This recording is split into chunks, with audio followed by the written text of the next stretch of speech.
Ooh, it looks, I don't know how long this feature has been here, but Audacity updated. And now I can record this episode in, let's go ahead and say 7/4 time, my favorite time signature. I don't understand.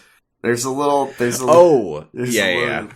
click track option for us to record, just so I can kind of keep on my rhythm while I'm talking about Doctor Who.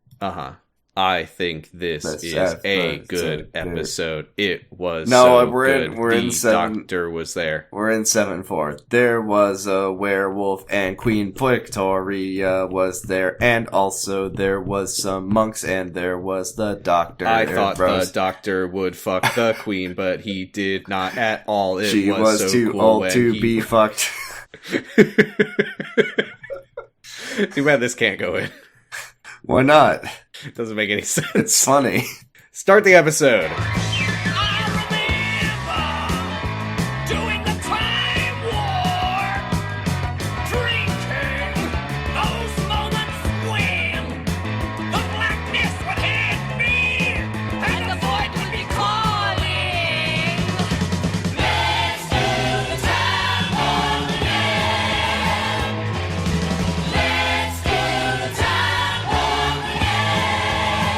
Whovians, hop in your TARDISes. You're listening to another episode of Doctor Huh?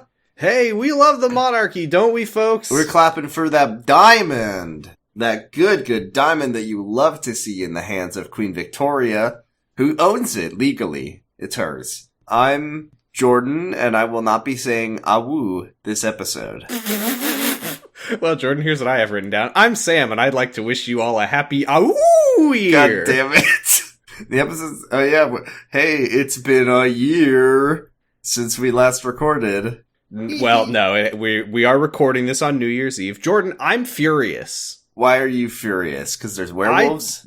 I hate werewolves. God damn it! I woke up and I said, I hope there's no werewolves in this episode. I've had a really good track record so far. I didn't want to take a break for the holidays. I want every fucking second. I'm not talking about Doctor Who is agony, but we both got sick. We did both get sick. You can kind of tell that I've got that resonant phlegm kind of. Oh yeah, you can hear the Dayquil vibrating in my larynx. Mm-hmm. It really helps the acoustics. I'm actually feeling perfectly fine. I had a cough for like 2 weeks, but it finally went away a couple days ago, just in time for Doctor Who. Yet. I'll also say that I have Forbidden Knowledge, Sam. I mean, not really. Ooh. But I did watch one of the Doctor Who specials, and then I heard... I said I was going to do it. I don't even care. This is my rules. It's my podcast, it's my life. But I didn't watch the ones that apparently have spoilers where the Doctor's like, Donna, I can't believe Bill got shot in the head 100 times by me.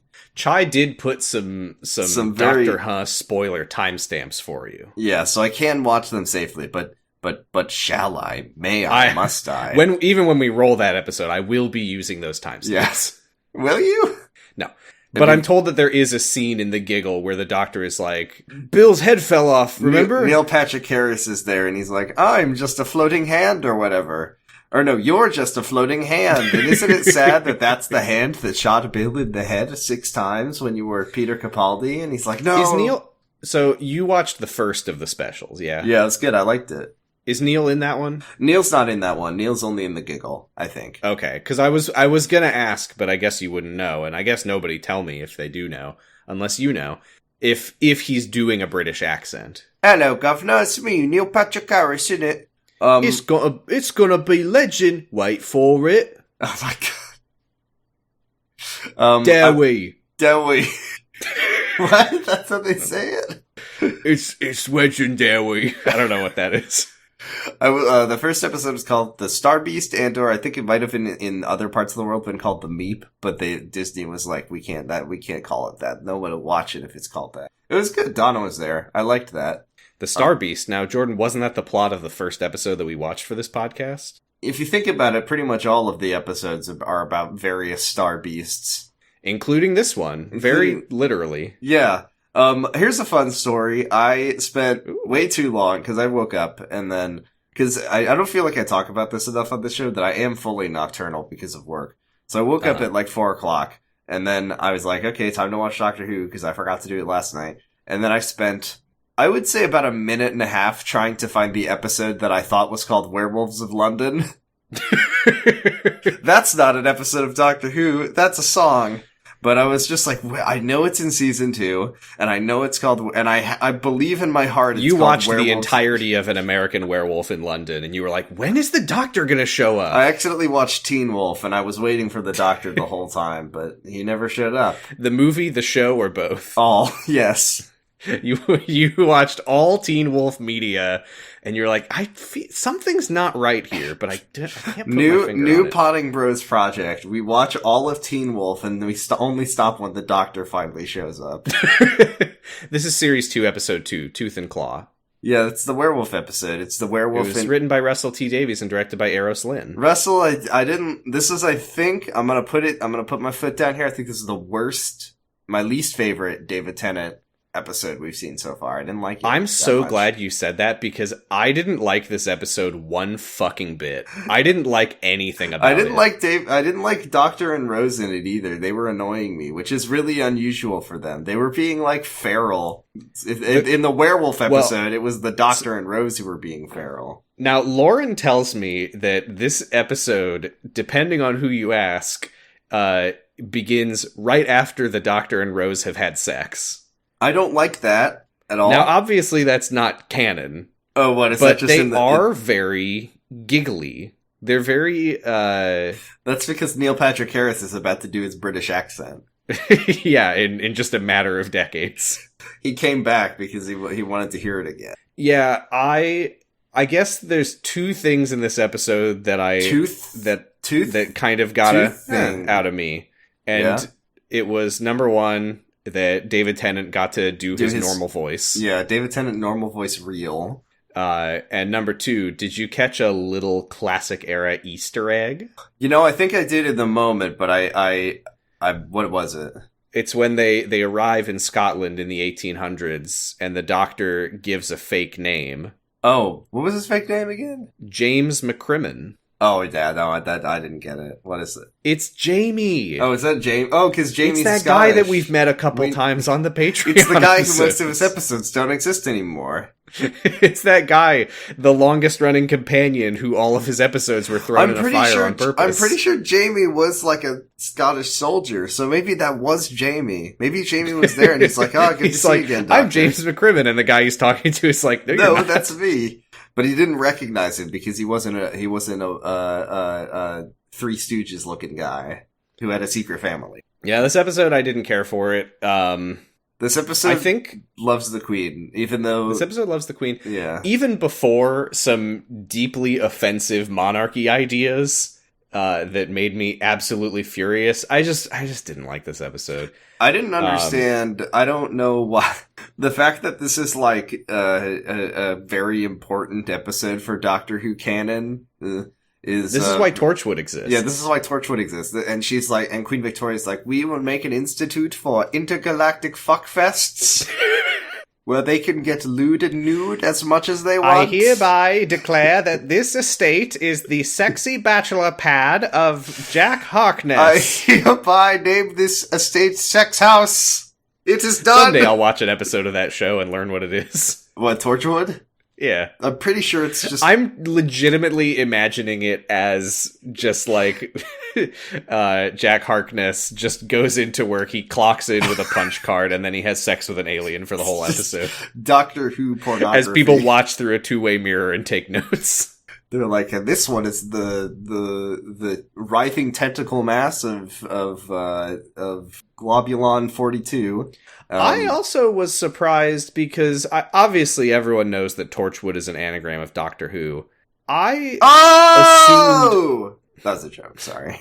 I assumed that was like in fiction a thing, that there was going to be like a Hitchhiker's Guide, like reach into a Scrabble bag and pull out the letters that spell out Doctor Who and then rearrange them or some shit like that. Mm-hmm. No, it was just the name of a house. It's just a little Easter egg. It's a little trick for people. Also, as part of an ongoing Doctor Who mystery, this episode's about a bad wolf. Think about it. I really didn't know what to make of that in terms of if this has anything to do with... I mean, I still don't even know what Bad Wolf is. We've like tiptoed around the edges of Bad Wolf. I believe it's pronounced in the traditional Welsh way of saying blade with 2 D's, droog.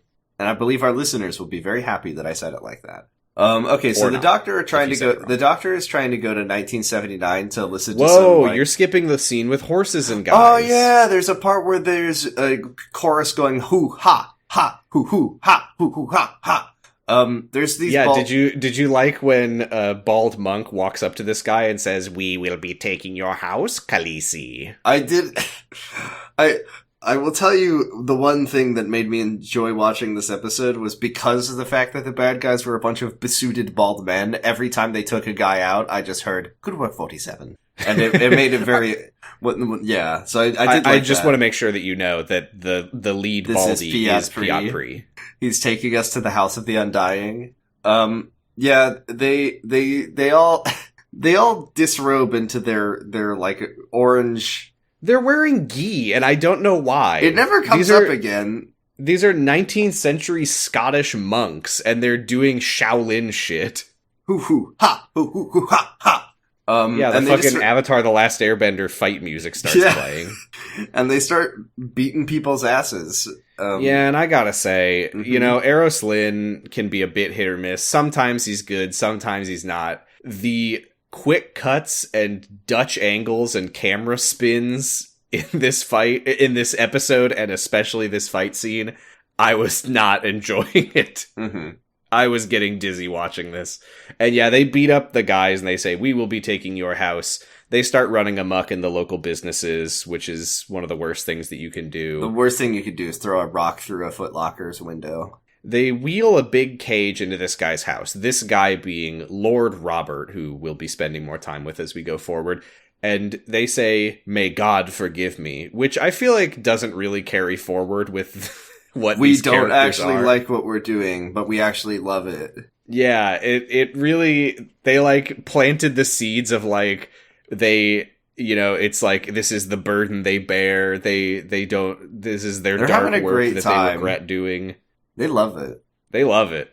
They're like twirling their bald caps the whole time. Mm-hmm. Okay, now we're on the TARDIS with the Doctor and Rose, who say, "We're so glad we just had sex right now." Mm-hmm. She says, "I'm so glad that you hit me with your rhythm stick, you blockhead." Yeah, they're listening to Ian Dury and the Blockheads from 1979, which I have to assume this is like David Tennant music or something. Like this is something he likes, and they made him write it. He made them write it in. Why? Like, why is it Ian Dury? It's characterizing. It really, I don't know. It really feels like characterizing of David Tennant. We know he likes the Proclaimers. So what else does he like? Probably this. Yeah. It was a big song. So they're gonna go see him in concert. Also, this is very plot critical, is that Rose is wearing cutoff overalls. Yeah, she's wearing overalls because she thinks they're going to the 70s, which is what they were in the 70s. Late 70s. They're going to... Here's another little continuity Easter egg, another continuity win. Oh, the Anti-Gravity Olympics? Yeah, the Doctor's like, "Where should we go? You want to check out the first Anti-Gravity Olympics?" And we heard about that in the Bells of St. John. When he had that cool bike. Wi-Fi password. I have to knock Rose Tyler for a minute. You want to go see the Anti-Gravity Olympics? Or do you want to go see a concert for a band from the 1970s? Which one would you rather? She's seen so much shit with the Doctor at this point. She does not care. That's fair. Oh wow, people flying with anti-gravity. Wow. Oh, and it's the first one before they even refined it. I'm imagining the anti-gravity Olympics to be like, the high jump, but they just never come back down. They just escape. I mean, that's very much the song "Space Olympics" by The Lonely Island. They just hit escape velocity and they just leave. Or if they don't hit escape velocity, they just orbit the planet forever until they die. But they decide to go to 1979 to see the Blockheads in Sheffield. They're gonna see Graham's wife when she's a young firebrand in her cool Rosa Parks t-shirt. That she never washed for all those years.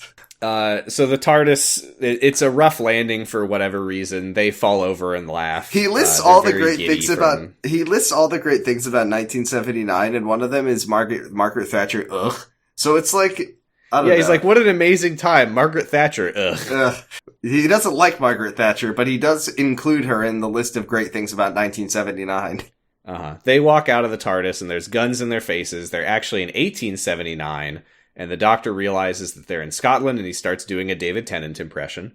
He gets to do his real voice. Himself as Jamie from season 2. I mean, Doctor 2. I'm gonna say one thing about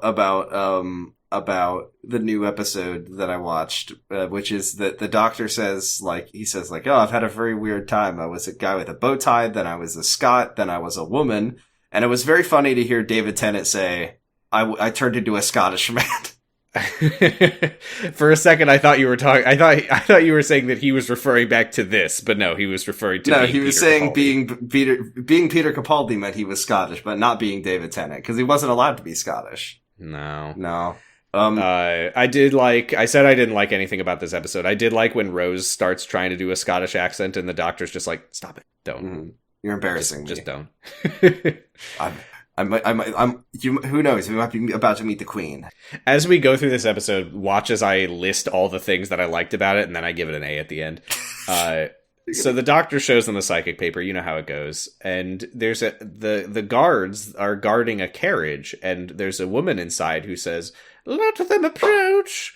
And they approach, and it's Queen Victoria from history. Did you like the part where there was an applause sign in the corner of the screen? There was an applause sign and a cry sign.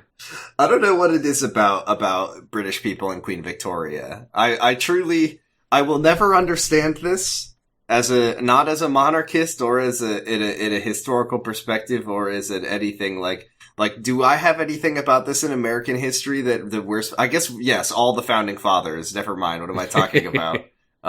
They show up on TV and they play the music and you're supposed to clap and cry.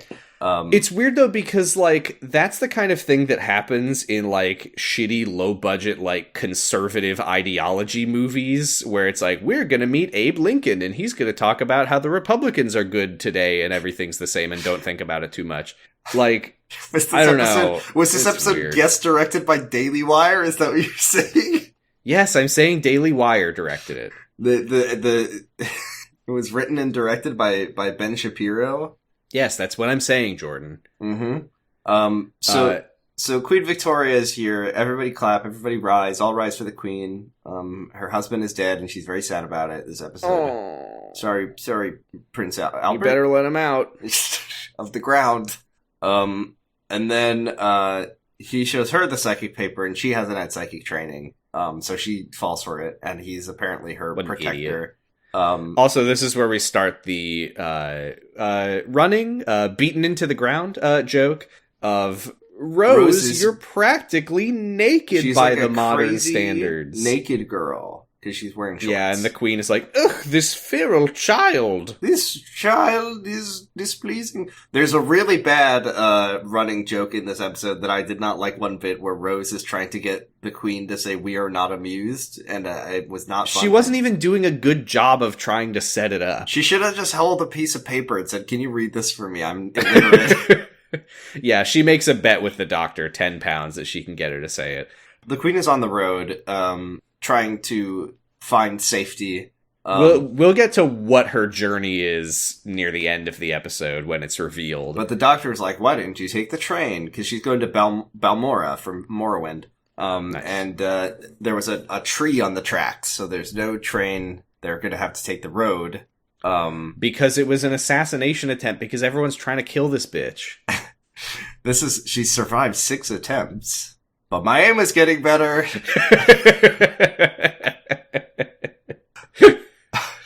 So this is when, and then she's like, "You'll come with me, but beware, there are werewolves in London." And here. And this is where Rose is like, "I bet you 10 pounds I can make her say we are not amused."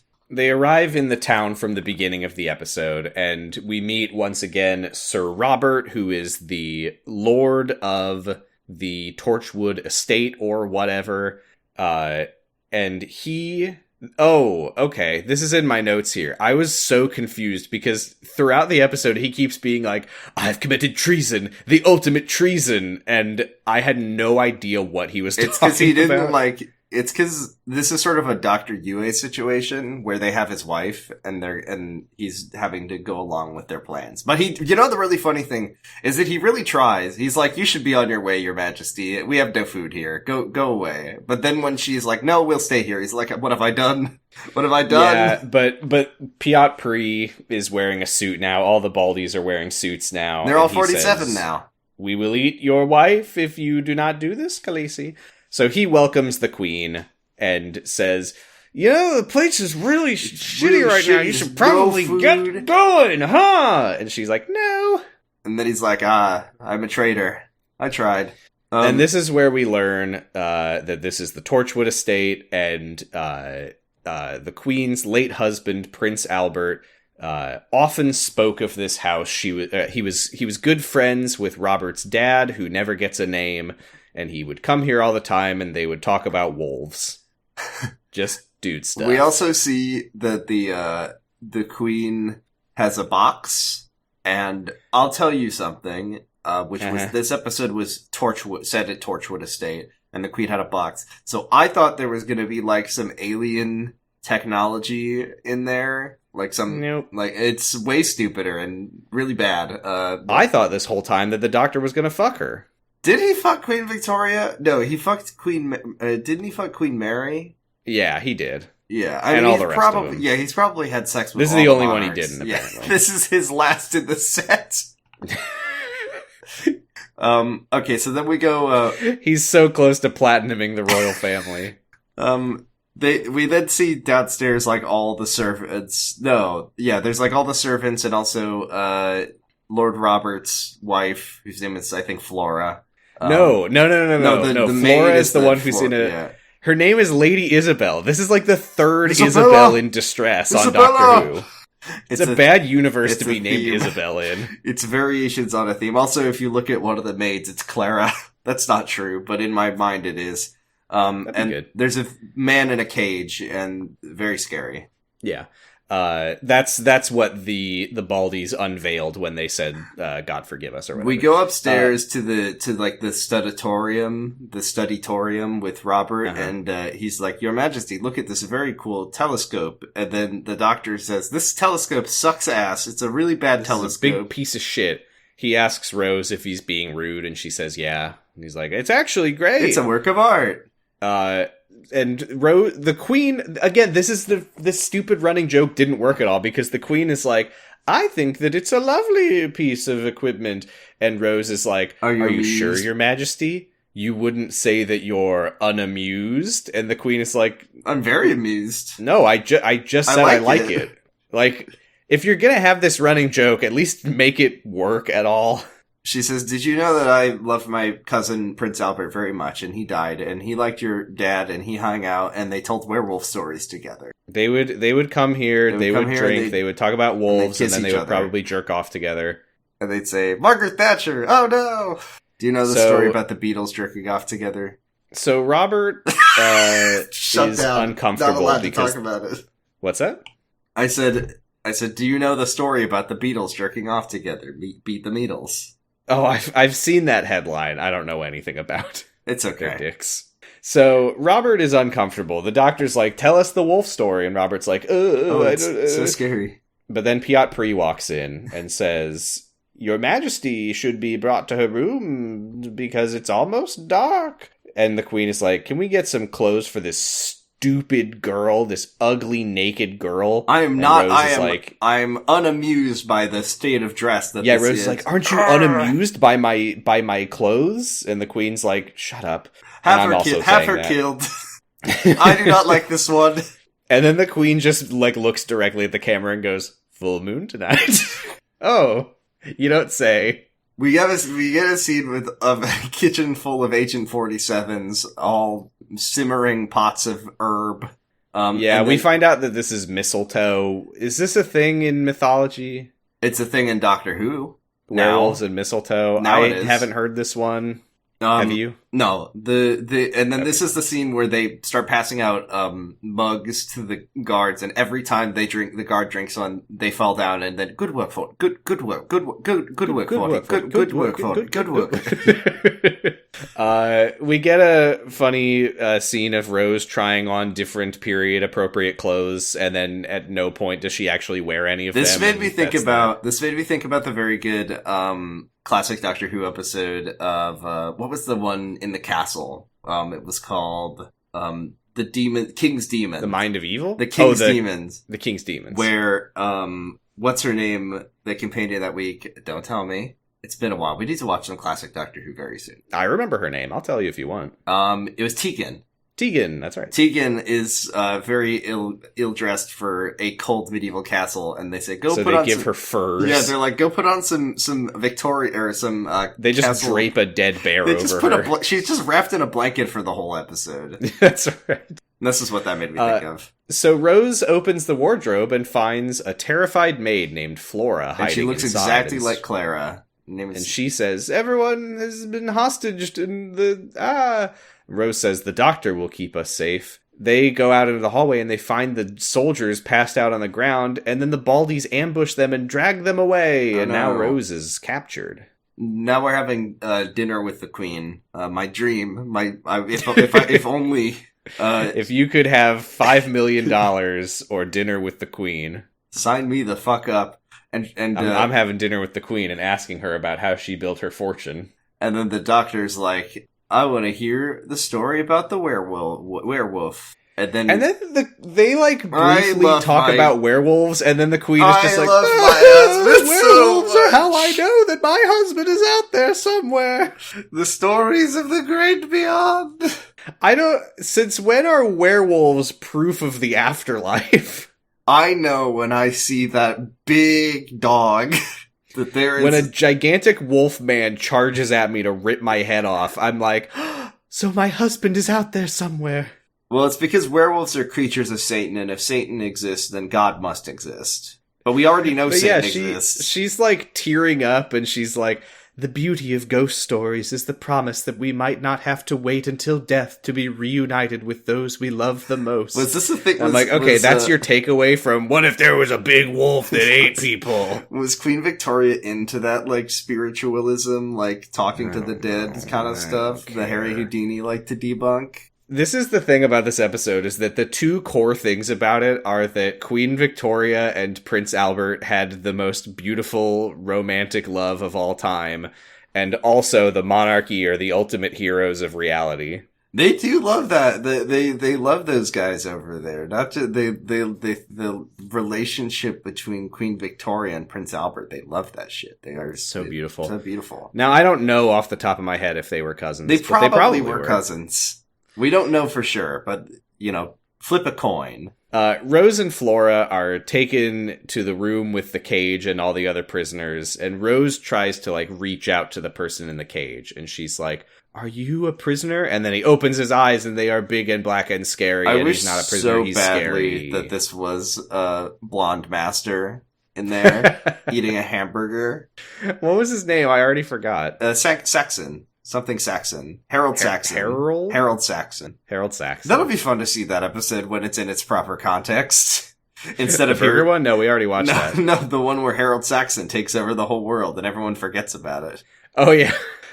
So back at dinner, Robert tells them the wolf story, which is that there was a werewolf. Basically, there's a werewolf. Yeah.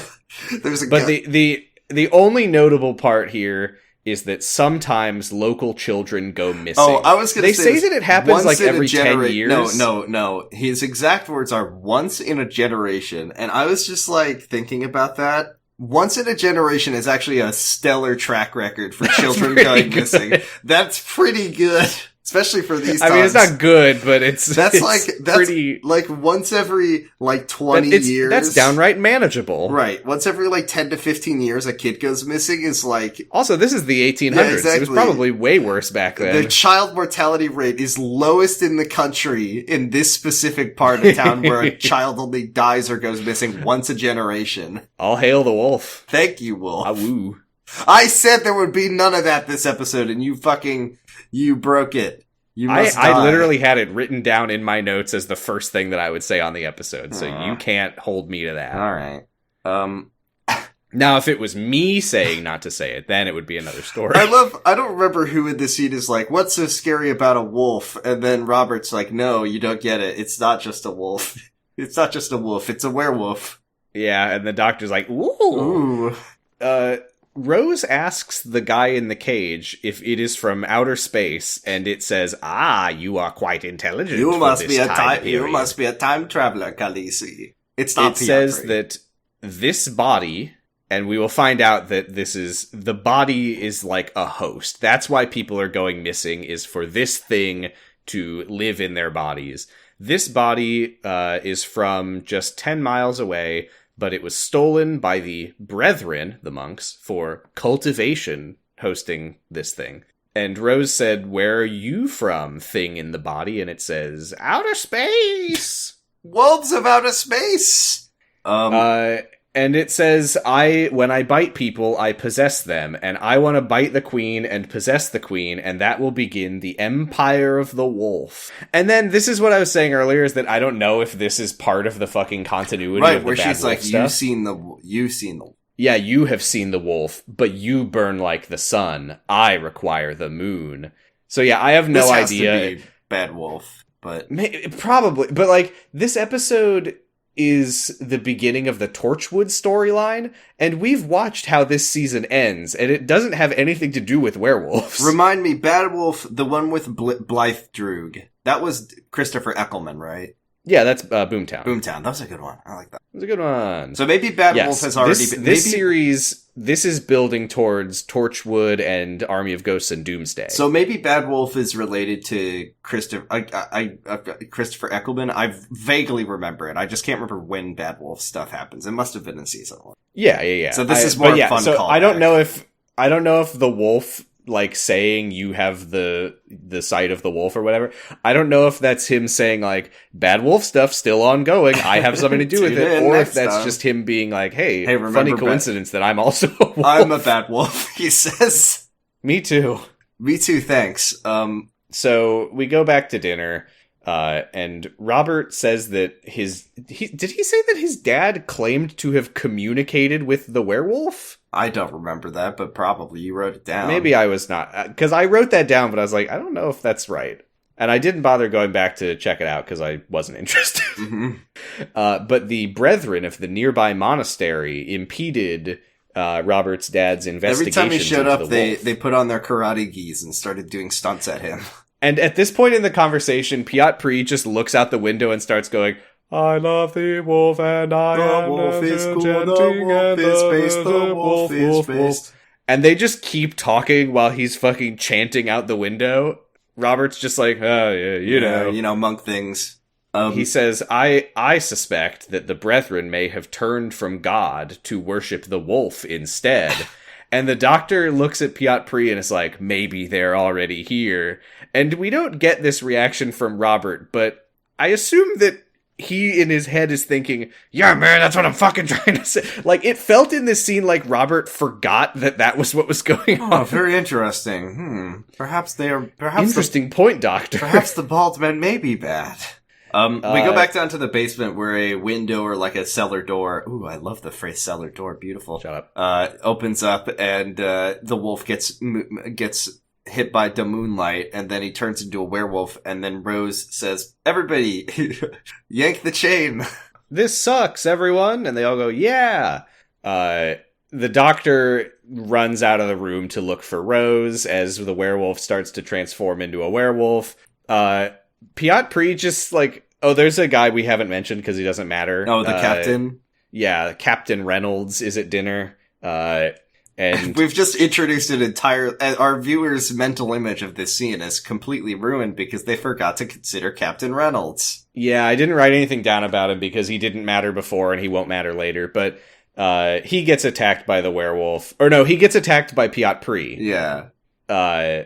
So Rose and the others manage to pull their chain off the wall right as the doctor arrives. I was not and sure. And he sees the werewolf and he says, oh, fuck yeah. I did not regard the fact that they were, like, chained up for a while. So when they started pulling on this chain, I had no goddamn clue what they were going for. And then the change. We have to start the big lawnmower. Yeah. I was like, what is their, I thought they were trying to like close the door with the power of a chain to stop the wolf from transforming. I did not realize they were all chained up. I thought they were just down there. Well, no, they were in fact chained up. The doctor sees the werewolf and starts fist pumping. He's so psyched about it, and then it starts trying to kill him. So they run away.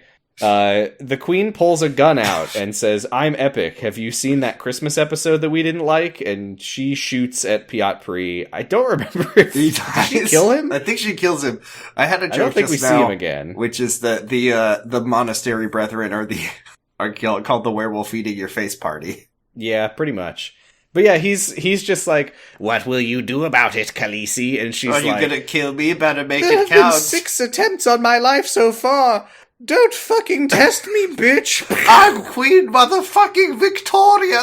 And everyone is supposed to be like, wow, the queen was so epic. Such a girl boss. I wish she would kill me with her cool gun. So everyone else starts getting armed while Rose tells the doctor what the werewolf said.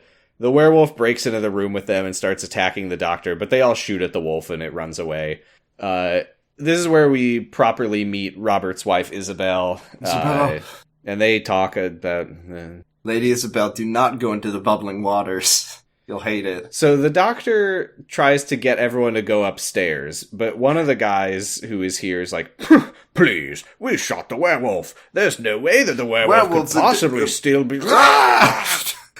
Just for a moment, the werewolf did turn into the nude ice warrior from the submarine. Could you believe, by the way, that they talked about the fucking nude ice warrior in Hellbent? That was like one of the doctor's favorite memories of Clara. I think it really speaks to how much I didn't like this episode that you mentioned the most like nothing episode of the whole show, in my opinion, Cold War, and I'm like, Cold War. No, Cold War was great. It is the greatest dishonor for an ice warrior to be nude and fast. You better not be fast ice warrior in there. I was thinking, what's funny is that I was thinking There's a knock on the door. Don't come in, I'm fast! I was thinking because of how much I didn't really care for this episode about Vampires of Venice, which is another supernatural ghosts and goblins creature in a place like Werewolves of London, the title of this episode, even though they're not in London. And yet, did we like that we're one? Talking about it, I'm like, Vampires of Venice, that was pretty good. We liked that one, right? It was fun. I think we gave it like C+. It was a C+ episode. It had the doctor ruining Rory's bachelor party. This episode, in my opinion, is below a C+. Worse than Vampires of Venice for sure. Absolutely. That's our new scale rating metric, because we can never really be sure of our opinions anymore, because every time I'm like, maybe Robot of Sherwood was the best episode of Doctor Who, better than Oxygen. So all I have to ask myself is, was this better or worse than Vampires of Venice, which is a much more... I honestly think you should rewatch Robot of Sherwood. I had a fun time. We've gotten to know Peter Capaldi a bit better. I think you'll like it. I think I'll like it. I think I know Clara better. That was a bad first impression, but I'm not going to do that right now. You're not going to do it right now while we were recording. Let me just go to HBO. No, instead I'm just going to watch... If Jordan starts laughing out of nowhere, you'll know why. Wow, Shooty Gotwell, you're such a good doctor. Hey!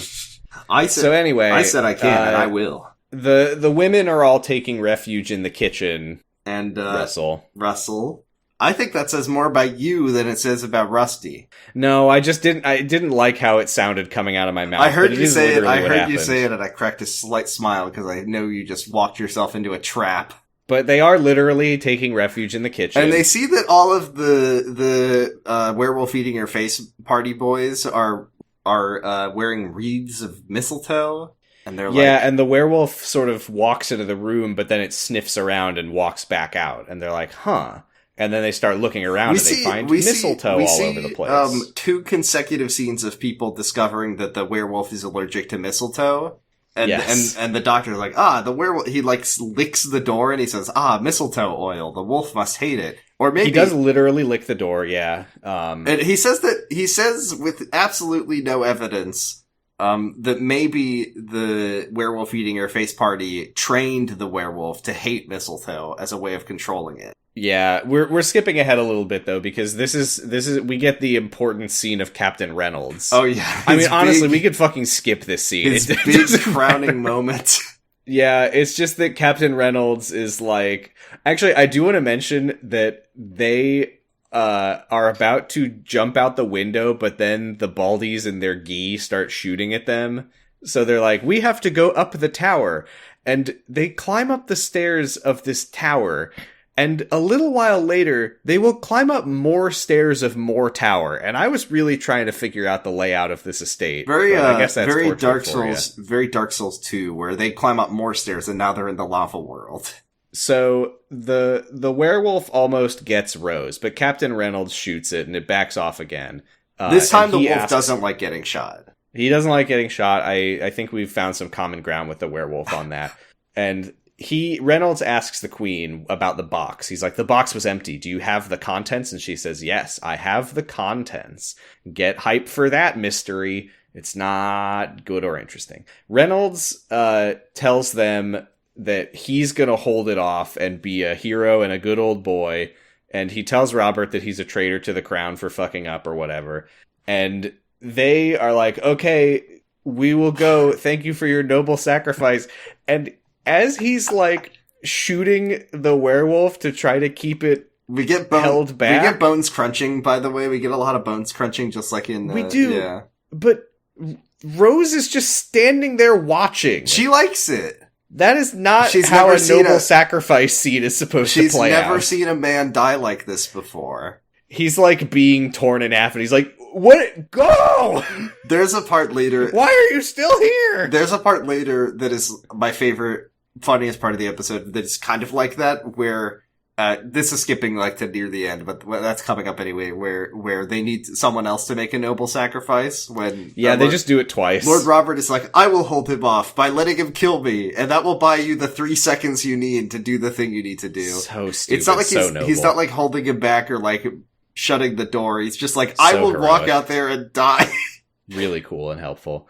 So they barricade themselves into the library, and again, this is what you were saying earlier. The werewolf just kind of this is the part where we find out that the door has been coated with mistletoe oil, and he licks it. And I think that this moment here, I think, is the closest that this episode comes to being any good. Is the scene where the werewolf is sort of like slowly stomping around in the hallway, and then kind of backs off, and they don't hear it anymore. Like, that's tense. Although I do think that it's heavily undercut by the fact that we already know that there is a thing that keeps the werewolf out of rooms because they already revealed that to us. But we don't know the dramatic tension of whether the room has a skylight.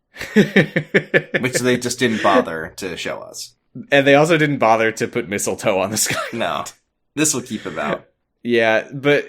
Yeah, okay. I mean, this is as good a time as any to talk about this. We will learn later in the episode that this entire house, the whole Torchwood estate... It was a trick and a trap. It was set up to trap the werewolf. And inexplicably, the library, which is set up with the mistletoe varnished doors to keep the werewolf out, has a skylight that they didn't put mistletoe anywhere near you can't so put that the werewolf is able to break in and kill them. Can't make a skylight out of wood. Why have a skylight? Yeah, it's a very convoluted plot development that I didn't much care for. And you know what else I didn't care for? This is like, it's a tense scene as the werewolf is stomping around, but Rose is like, what's stopping it? And the doctor's like, there must be something in the doorway that it doesn't like. And I'm like, maybe this would have been cooler if I didn't know about the mistletoe yet. I want to talk about this scene coming up so much, but there's a little bit more. Do we go back down? We go back down to... Oh, this is where Robert is like, I'm a traitor because I told you not to stay, but I didn't tell you not to stay enough, I guess. Yeah, I didn't tell you good enough. The queen is like, yeah, you're a treason man and I hate your guts. She also... The doctor forgets to do his Scottish accent. You're not and the Scottish. Yeah, the queen is like, you're lying to me. I don't trust either of you. And I don't like that any of this shit is happening to me. And Rose is like, are you amused though? And she's like, fuck off! Oh yes, this is the scene where we go back down to the kitchen and Lady Isabel, from this one, not from Vampires of Venice, her name was Isabella, by the way. is like, they're all wearing garlands of mistletoe. Perhaps this will prevent them from being attacked by a big wolf. They all start. There's boiling, a montage of them like gathering mistletoe and like boiling it. The doctor, this is where he licks the door and says it's mistletoe, and then he says, "How clever was your father?" Ding. And then this is the scene that made me like actually visibly like cringe, which was the part that's like, "What do we do?" Oh yeah. Here, I'll set you up, because Robert is like, "There's no hope. We don't have any weapons." You want weapons? We're in a library. Books, children, books. Best weapons in the world. This room is the greatest arsenal we can have. Knowledge is power. And then we get a montage of them reading books. And then there's a part that's like, Rose has a book and she says, "I need one, biology and zoology." Yeah, I have her exact words here, because it's all just like everyone's yelling over each other. But yeah, Rose goes, "Look up biology and zoology. There might be something on wolves." And then the doctor goes, mistletoe. "This is good. A whole book about mistletoe." Rose is just sitting there reading a book about, she's like, whales, dogs. She's like, whales, wombats, wolves. Wait, that was not in alphabetical order. Oh well, the doctor, it was the 1800s, they didn't know the alphabet yet. It's like how in Doctor Who there's no letter V in the alphabet and how gravity is called mavity. There's also, No, I think, doesn't the TARDIS wiki say that like Q and R are flipped in Doctor Who? Something like that. And also, O and, or whatever, M and L are flipped. Sure. And gravity is called mavity. I still have not fully gotten my head around that one, or where it comes from. Or when it comes from. The Doctor has a breakthrough that actually has no bearing on anything and doesn't matter. He finds a book with an illustration. A star fell. Something falling from space near the local monastery in 1540. And he's like, aha, this was when the wolf fell to Earth. And we need to talk about the stupidest wolf plan in the world. We already knew it was from space. So the wolf wants to bite. We know the wolf wants to bite Queen Victoria and make her a werewolf. But then we learn it's because no one could build a better intergalactic space empire than the Victorians with, I kid you not, steam and coal-powered spacecraft. Yes, the werewolf wants to become Queen Victoria and lead Britain into steampunk outer space. This is the plot of the episode. This to me is like some fucking, this is like some, what's his name? Oh, help me. Douglas Adams level, like writing here. This is like, we are going to make a spaceship and we will get your asses in the next 500 years. We'll get to your planet and kick your ass. So this is where the Queen reveals what the important object of the episode is. She says, Robert, if anything happens to me, you need to take care of this. And she pulls out the Koh-i-Noor, the big diamond. Are the viewers of this show supposed to gasp or come? Yes. Oh. And she says... Spoils of war. Yes, she just casually says, like, it was given to me as spoils of war. Oh, is that how spoils of war works? You got that now, yeah? Is that they're given to you. You get them. You get them. Someone gives you them. This was gifted to me by the good people who I took it from. Yeah. And I still have it. And also... And she says that the reason she was on the road in the first place is that she was taking it to the royal jewelers to get it recut because her late husband thought that it was an ugly piece of shit. She also is like, the legend must be true. Anyone who holds this diamond is going to die. And I was like, yeah, you could say that about literally any object if you think about it, Your Majesty. But then the doctor also says that. Anyone who holds anyone who smokes this cigarette will die someday. So we also learned, by the way, that this diamond used to be even bigger and even cooler, and 40% of it was... Yes, this is a history fact, and the doctor, like, whispers it to Rose to confirm the history of it. He's like, yeah, Prince Albert cut the Koh-i-Noor down by about 40% of its size by the time he died. And the Queen is like, yes, he always said that it was unfinished. It just was missing something. And the doctor has a brain blast, and he's like... This whole house, it's all unfinished business. It's all connected.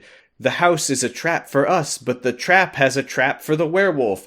The reason that Robert's father and Prince Albert were always talking about the wolf is because they were planning to trap it. And this is where the wolf bursts in through the skylight, and I'm like, maybe you forgot about the skylight, you motherfuckers. This room has been 100% secured against the wolf, except for that it won't. You see, stop it. You see, this room was precision designed to give you the time that you need to have the brain blast revelation, because you got to get the wolf through the library to get it up to the tower with the telescope in it. But you need time to think about how you got to do that. So they put the skylight in there as a sort of wolf. Timed lock. I say this with the absolute most contempt possible. The plot of this episode is of the same quality of writing as the plot of the game Uncharted. I've never played it, but I believe you. Uncharted has like an hour and a half long sequence of set piece platforming to get you into like a big temple.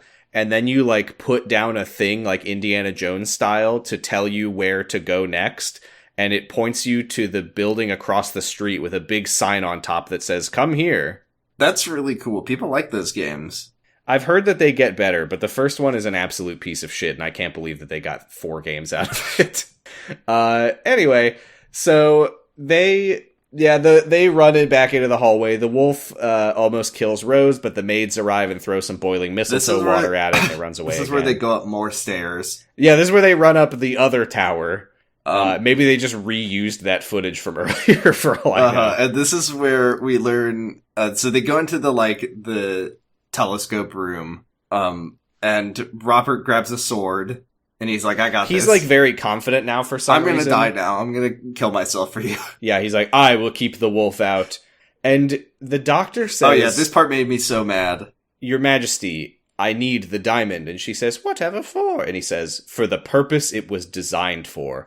The idea that Prince Albert repeatedly recutting a gigantic plundered diamond, it wasn't like a perfect distillation of the vanity and greed that is the British monarchy.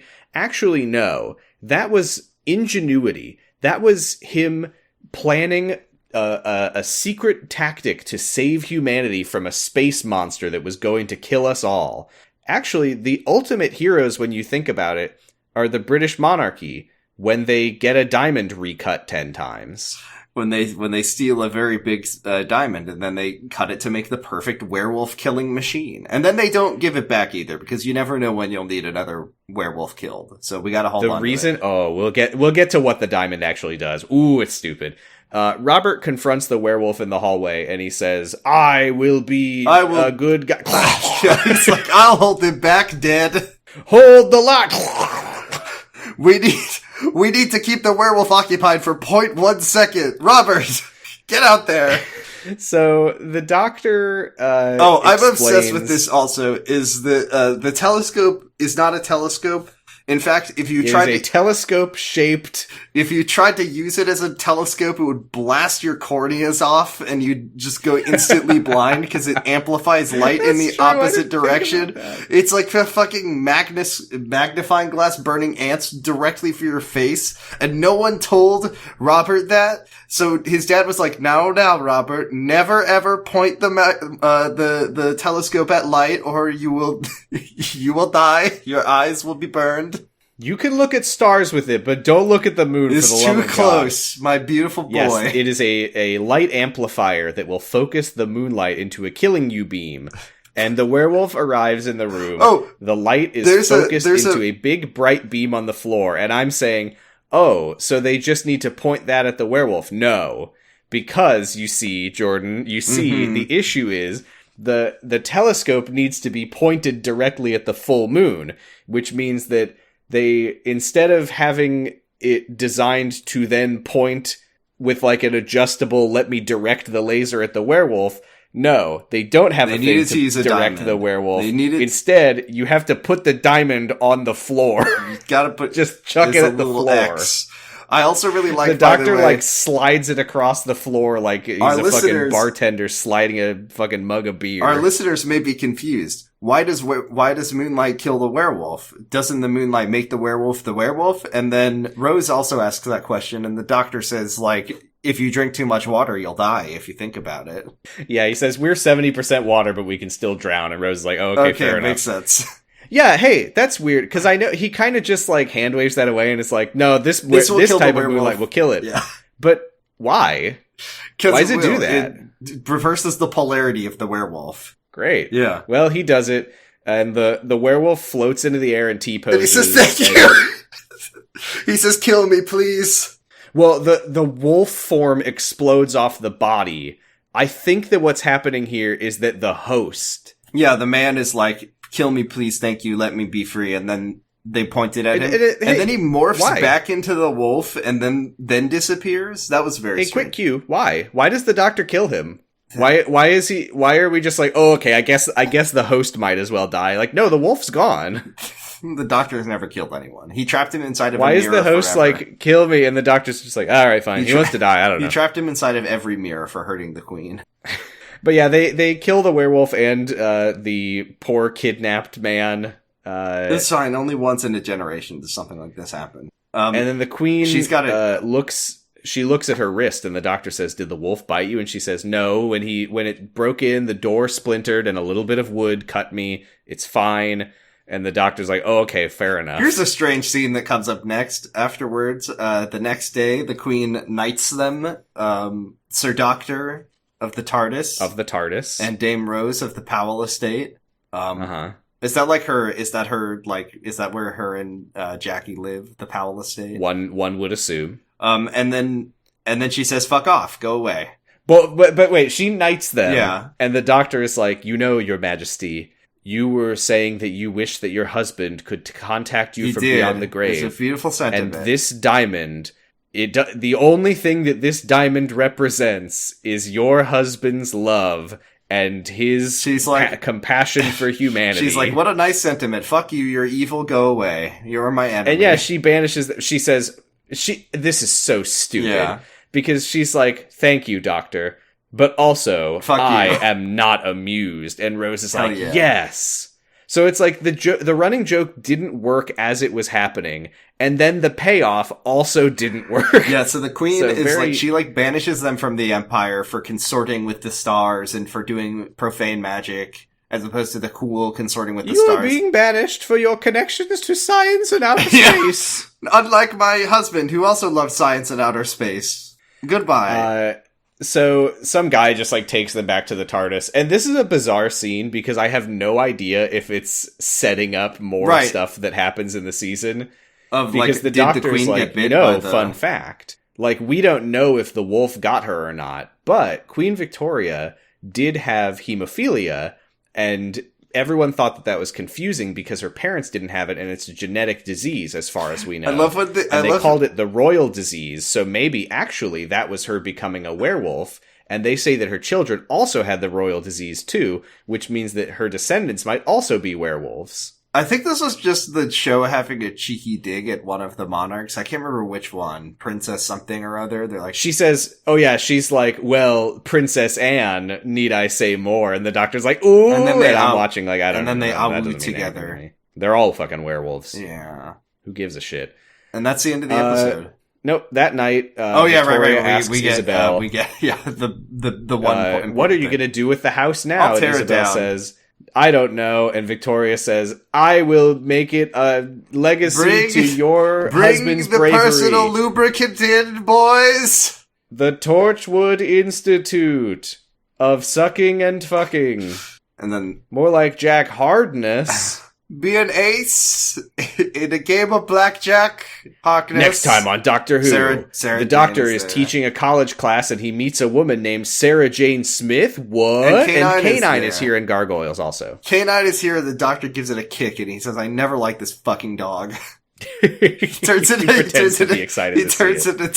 Tom Baker and he says, fuck this thing. I hate this dog. You know, sometimes we talk about these episodes and my initial rating changes and I'm like, there was more stuff here that I liked, or I thought I liked it, but it doesn't really hold up when I think more about it. No, this episode, what did you... I would give it a C-. It's below middle of the road, but I didn't actively hate watching it like some bad episodes. This feels harsh because I think there are other episodes that are worse. You're so angry at the diamond. But just I'll take an episode that makes big swings and doesn't land over an episode that just flat out isn't good at all. This is a D for me. Ooh. This is like some of the least fun I've ever had watching this show. Yeah, I just thought it was just boring. It just sucked. A lot of it was them running away from a werewolf. Also, you can tell that we didn't like this episode very much because we only talked about it for an hour, as opposed to like when we talk about... Though I will say, in contrast, every fucking episode we've watched for the past 6 months has been an hour long. Well, it's been a lot of big episodes. It's been a lot of this was specials. This was not a big episode. Christmas specials or companion specials or episodes that need to have 7 mini finales. We've had a few season finales. This is we were like, oh, finally back to basic Monster of the Week Doctor Who episode. Ugh. Oh no, it's not good. I mean, if this is the low point for David Tennant, then that's fine. Yeah, this was definitely a David Tennant low point for me.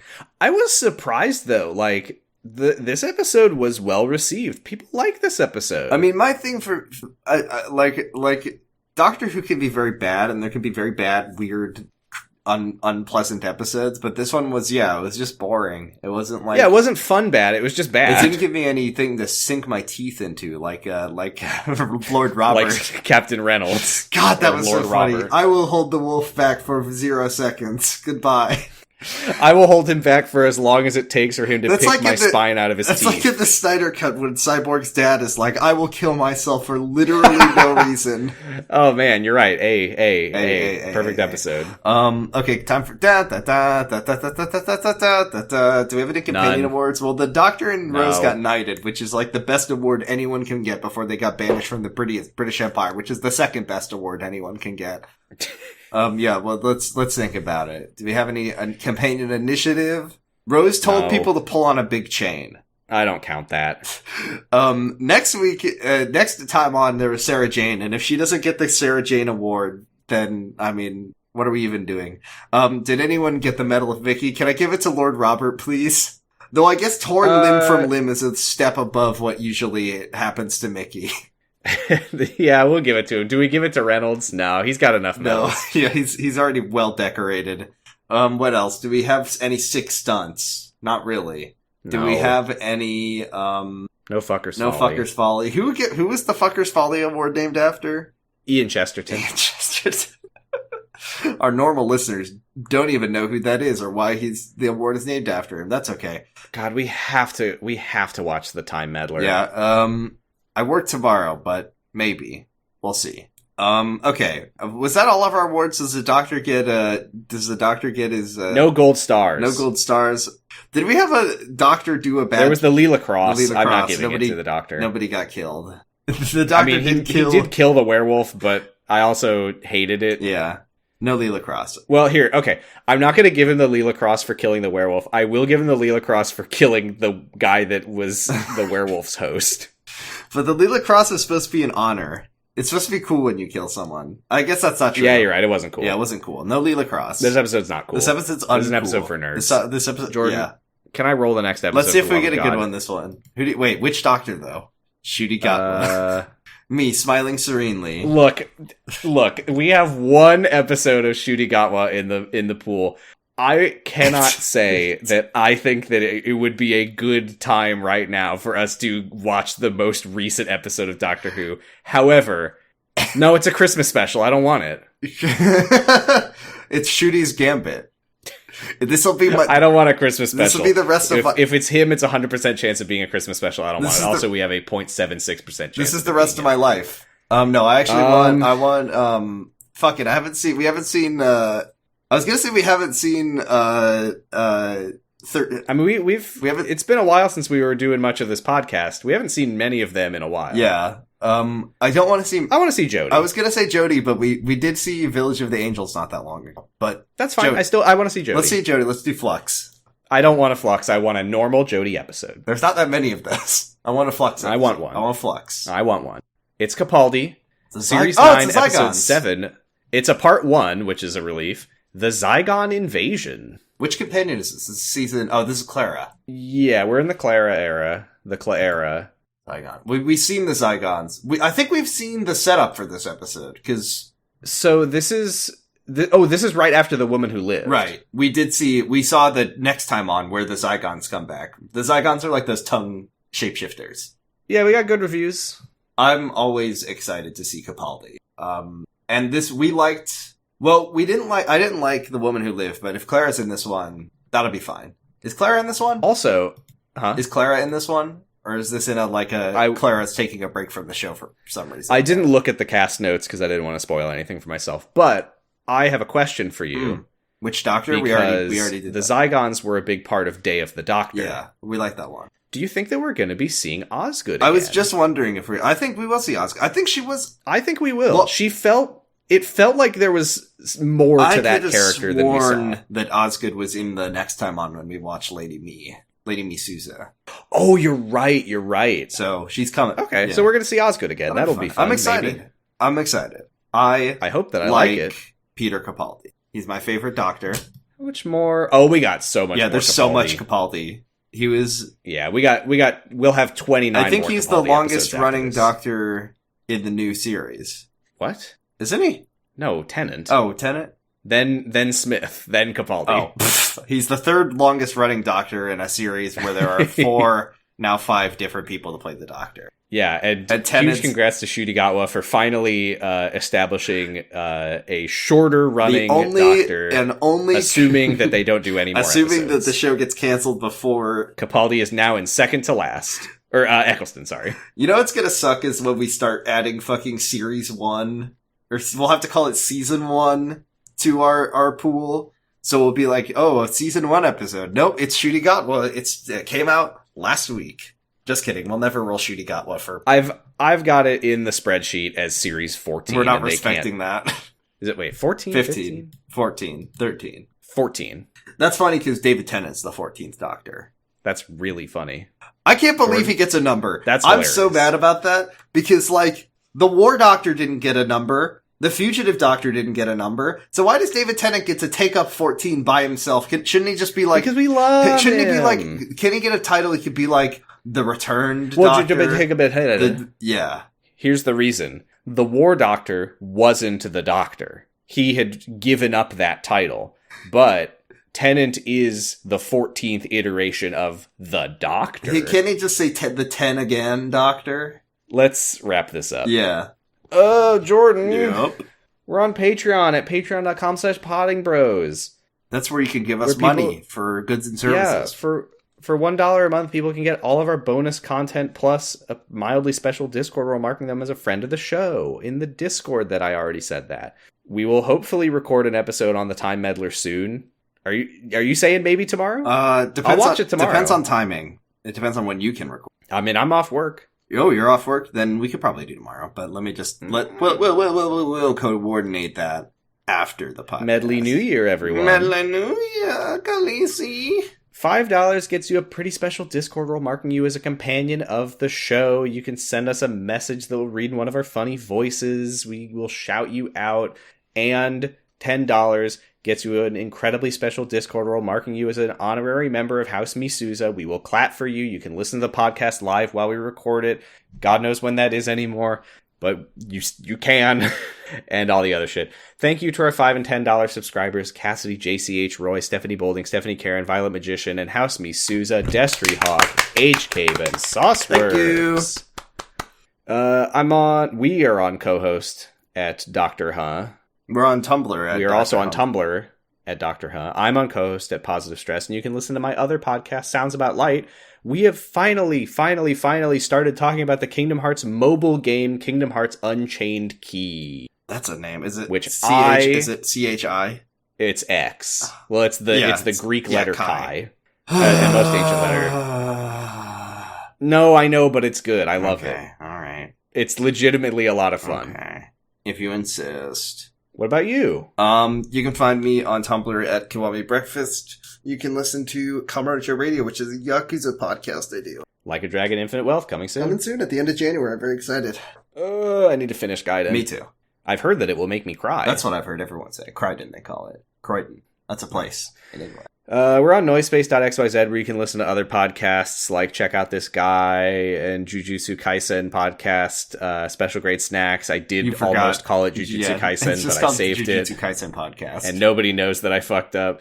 Do you remember one time on Jurgen It, which you can also listen to on Noisepace, when I introduced the podcast as The Secret Life of the American Teenager? We took over the show. It was ours now. You can listen to podcasts. They're good. You love to hear them. My energy is tanking. I'm hungry, and I didn't like the episode, which is a real problem for me when you combine those things. Also, I am sick. I feel like I'm being torn apart limb by limb, limb from limb, by a big wolf, because I didn't like the episode and I'm hungry. Okay, let's wrap it up, Sam. Next week we'll be doing the Zygon invasion, but for now, please, I know it's, please say the doctor's prayer. May your life flow like a river. May your day smell sweet as a rose. May your nights be calm and still as a pond. May you be as lucky as an ace in a game of blackjack hardness. And may the doctor... Whoa, you pared it down. Yeah, I did. We talked about this already. May the doctor light your path through time. And watch out for wolves. Watch out for wolves. Awoo! And if there's any wolves... Awoo! Oh well. If there's any wolves, awoo. Bye, Doctor Bye. Excelsior. Oh, Excelsior. Yeah.